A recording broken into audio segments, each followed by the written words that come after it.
ang ibang mga isla sa probinsya ng Tawi-Tawi na unti-unti nang dinadagsa ng mga turista, ang isla ng Kinital sa bayan ng Languyan madalang pa ring dayuhin. Kaya laking gulat ng mga residente nang kamakailan lang may napadpad na bisita sa kanilang isla. Hindi turista, kundi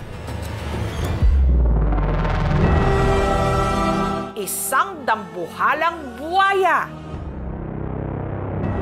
na tila singlaki raw ni Lolong.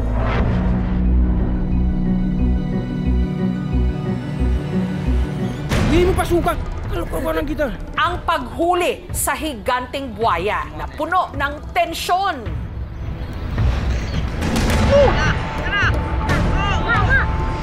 Tabon na mo biyan, limong kahad biyan, kimutkot. Natagpuan na nga ba ang makakatapat ni Lolong? Isa na namang dambuhalang buwaya ang nahuli sa Tawi-Tawi. Bahagya lang daw itong maliit kay Lolong, ang pinakamalaking saltwater crocodile na nahuli. Tanong ng ilan, bakit hindi na lang ito ihinayaan sa natural nitong tahanan?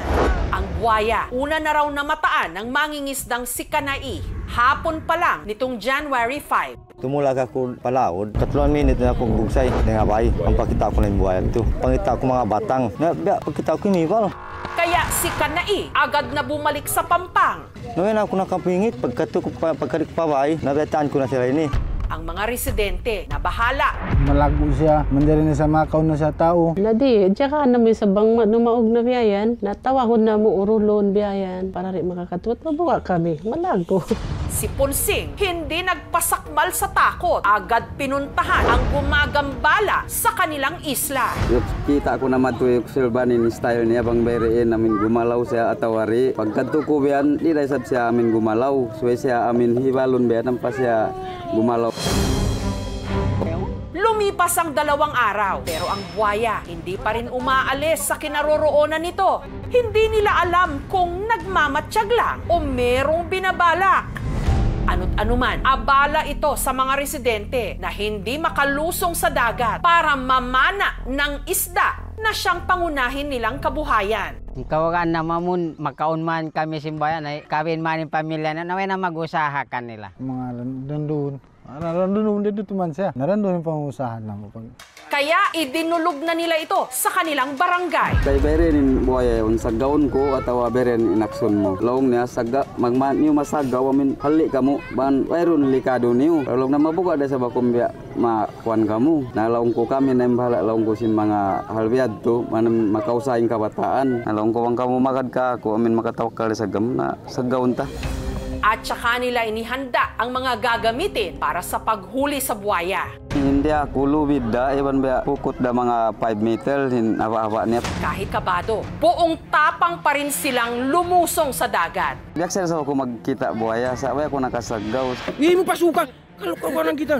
Naubos ko man, long ko ready kamo pag ready sin unom tao, long ko pangutod kampot kamo pukot ini. Pag kampot biyan, long ko tabunan nato, ako man na sin usim buhaya. Pero hindi raw nila ito magagawa kung pupunta ang buwaya sa malalim na bahagi ng dagat. Kaya si Ponsing sinubukang batuhin ng kahoy ang buwaya. Para lapitan siya nito sa mababaw lang na parte ng dagat. At nung nakalapit na siya sa buwaya, Yato rito nailagwa. bigo niya itong nalambat. Napitas pa. Kaya si Ponsing nangahas ng lapitan ito hanggang sa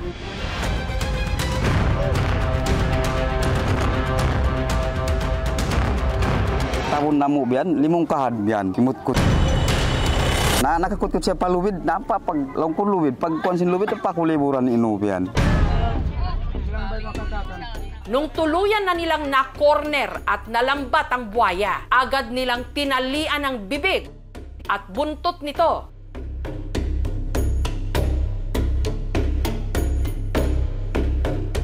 Walau tahu ra kami itu mayroon na nakakuan nakatawang na nagpagad sadya. Biya makahati ba sa kuan ni laong ko panaw kau na tumabang siya manaw reserbian. Bakun kau laong ko bunuon. Talong ko kuanong kau ipatong kau laong ko marayaw. At talagang dambuhala raw ito, lalo na sa malapitan. First time ko nakakita ng buhaya kasing laki ni Lolong. Tama rin po yung ginawa nilang pagtali maliban po doon sa napakaraming tali sa may bandang kilikili. Kasi po ang unahan po na paa ng crocodile hindi po nakakapit sa kanyang mga rib part. Ang buwaya, iginapos nila sa Pampang, ilang metro ang layo mula sa mga kabahayan. Biyagot niya, piyahukot na mo pa imod niya, mo para siya di makanganga. Pag-ubos liyak siya, maripay mo yukutan pa mo ikog niya yaon, siyempre pa mo liman niya. Amon din siya di niya makakuambihan. Na pag-ubos, sa kanya ni siya biyahon na yatin na nakasok maripay igbay, imbuhay yaon, bang siya rin da biya atin na kuy ngaon, di da kuano, di da siya, isti di da siya magpakutang-kutang at jawian. Pero ang pamilya ni Norma na nakatira malapit sa pinagtalian ng buwaya, may agam-agam. Malikata mo wala na roon yung buhaya. Salam mo rayatin kaya pukaan na mo. Ang nahuling buwaya, agad nilang inireport sa local government unit ng Languyan. Naka na mawaya kami, among kawaw na sin authority rin kamo. Pag ayari na muna nasagaw, mawaya kami kawaw na rin di kamo in buhaya. Supaya mahayang na yung biya mga ito. Atin na kuhan siya, bang doon biya sa panto na biya, kaumansin kami, na makaulong yung rayat. Tuwayroon pag-usawang yung mundi ka, igin yung biyahon nagubaya. Kaya nitong Biyernes, ang mga kawani ng provincial government ng Tawi-Tawi pinuntahan ang buwaya sa barangay Kinital para tuluyan na itong ma-rescue. Pero may problema. Sa laki kasi ng buwaya, hindi nila alam kung paano ito pagkakasyahin sa bangka. Hanggang sa ang buwaya bigla pang naging agresibo.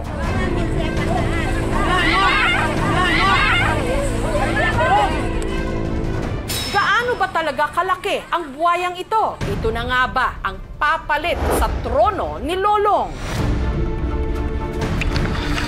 Ang mga dambuhalang pangyayari sa patuloy na rescue operation sa nahuling buwaya sa Tawi-Tawi sa dulo ng Mindanao sa aming pagbabalik.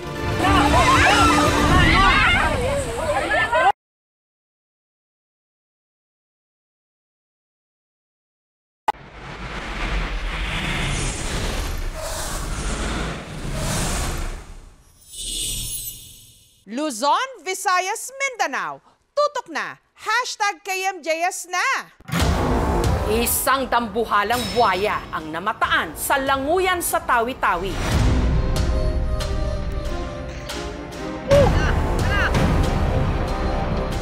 Matapos ang maaksyong paggapos sa mga residente sa buwaya, ang problema nila ngayon kung paano naman ito ma-turn over sa mga otoridad. Naka na mawaya kami, among kawaw na sin authority rin kamo. Pag ayari na muna nasagaw, mawaya kami kawaw na rin di kamo in buhaya. Supaya mahayang na yung biya mga ito. Atin na kuhan siya, bang doon biya sa panto na biya, kaumansin kami, na makaulong yung rayat. Tuwayroon pag-usawang yung mundi ka, igin yung biyahon nagubaya. Kaya nitong Biyernes, ang mga kawani ng provincial government ng Tawi-Tawi dumayo sa barangay Kinital para i-rescue na ang buwaya. Ang nahuling buwaya, isang saltwater crocodile katulad din ni Lolong. Pero ang laki nito, 18 feet. Samantalang si Lolong, ang kinikilalang world's largest crocodile, nung ito'y nahuli, 20 feet. Kaya si Lolong pa rin ang record holder. Bagamat pumanaw na ito. Crocodile na to na nakita natin, hindi na masyadong maganda yung katawan. I think hindi siya nakakakuha ng pagkain na mas maayos sa panahon ng kanyang paglalakbay. Kaya kung makikita natin yung likod niya medyo nakalabas yung buto. Maaring ang buhayang ito ay nagpapahinga na at aalis din siya dahil ang isla na yon ay walang magandang tirahan para sa kanya. Kung siyan po ay mapapatunayan natin at masusukat natin ng tama at naayon dito sa ating record at siya po ay lampas 18 feet at ang banggit po yata aabot pa siya ng 19 feet. Siya po ang pinakamalaking buhaya na makikita sa buong mundo. Nasa captivity. Pero para makasiguro na hindi ito mang-aatake, dinagdagan muna nila ito ng tali sa bibig. Pinuluputan din ang mga paa nito. Lagpas 10 tao ang nagbayanihan para maisakay ito sa bangka para madala sa isang rescue facility sa kalapit na bayan ng Bonggao, ang kapitolyo ng Tawi-Tawi. Kalmado ang buwaya nung una, pero maya-maya lang. Bigla na naman itong naging agresibo. Kaya ang ilang residente napatakbo. Makalipas ang 40 minutes, tila napagod din ang buwaya at nagpaubaya ng maisampa sa bangka.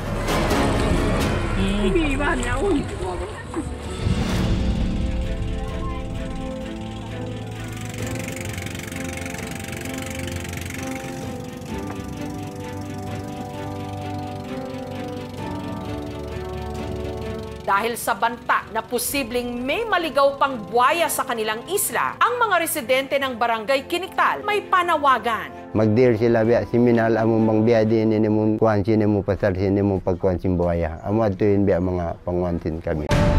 Kahit sa paraiso na pinaghahatian ng iba't ibang mga nilalang, laging may panganib, laging may banta sa kaligtasan ng bawat isa.